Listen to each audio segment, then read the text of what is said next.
2025 కొత్త సంవత్సరంతో పాటు కొత్త జనరేషన్ కూడా పుట్టబోతుంది తెలుసా. వీళ్ళని జన్ బీటాగా పిలుస్తారు. 2039 వరకు వీళ్ళని అలాగే పిలుస్తారు. మీరు ఏ జనరేషన్కి చెందిన వాళ్ళో తెలుసుకోవాలనుందా? 1928 నుంచి 45 మధ్య పుట్టిన వాళ్ళను సైలెంట్ జనరేషన్ అంటారు. వీళ్ళ వయసు ఇప్పుడు 80 నుంచి 97 సంవత్సరాలు ఉంటుంది. వీళ్ళు రెండవ ప్రపంచ యుద్ధ కాలంలో జన్మించారు. మన భారత స్వాతంత్ర ఉద్యమ కాలాన్ని కూడా చూశారు. 1946, 64 మధ్య పుట్టిన వాళ్ళని బేబీ బూమర్స్ అంటారు. వీళ్ళు స్వాతంత్ర్య అనంతరం రెండవ ప్రపంచ యుద్ధం తర్వాత పుట్టిన వాళ్ళు. వీళ్ళలో ఎక్కువగా ఆశావాదం, స్థిరత్వం బాగా కనిపిస్తాయి.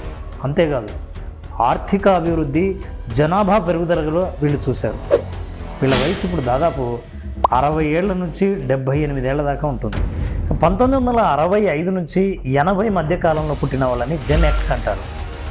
వీరి వయసు దాదాపు 44 ఏళ్ల నుంచి 59 ఏళ్ళు ఉండొచ్చు.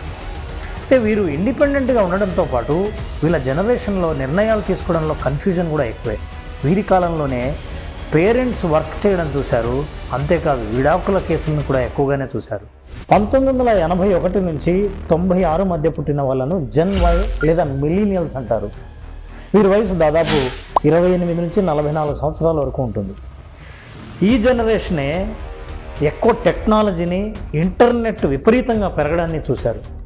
అంతేకాదు బాగా ఆర్థిక కష్టాలను కూడా చూశారు. 1997, 2012 మధ్య పుట్టిన వాళ్ళను జెన్ జెడ్ లేదా జూమర్స్ అని అంటారు. వీరు డిజిటల్ యుగంలో పుట్టారు. ఉద్యోగాలే కాకుండా సొంత వ్యాపారాలు కూడా పెట్టొచ్చన్న ధోరణి ఆ కాలంలోనే పెరిగింది. అంతేకాదు వీళ్ళకి వాతావరణ సమస్యల పట్ల అవగాహన విపరీతంగా పెరిగింది.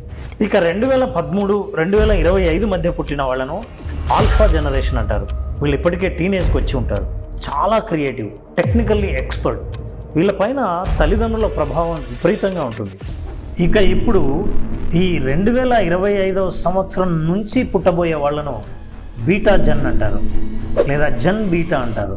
వీళ్ళని అర్థం చేసుకోవడం పెద్ద సవాలుగా మారుతుంది. ప్రతి విషయాన్ని వీళ్ళు ఆర్టిఫిషియల్ ఇంటెలిజెన్స్తోనూ, ఆటోమేషన్తోనూ ఆలోచిస్తారు. అసలు టెక్నాలజీ అంటే అర్థాన్నే మార్చివేస్తారు. వీరిపైన వాతావరణ కాలుష్య ప్రభావం కూడా ఎక్కువగా ఉండబోతోంది. ఈ జనరేషన్ అర్థం చేసుకొని రిసీవ్ చేసుకోవడానికి ఎంతమంది పేరెంట్స్ రెడీగా ఉన్నారు? మీరు సిద్ధంగా ఉన్నారా? మీరు వీడియో లైక్ చేస్తే తప్పకుండా కామెంట్ చేయండి, ఫార్వర్డ్ చేయండి. ఇంతకీ ఈ వీడియో చూస్తున్న మీరు ఏ జనరేషనో కామెంట్ బాక్స్లో చెప్పండి.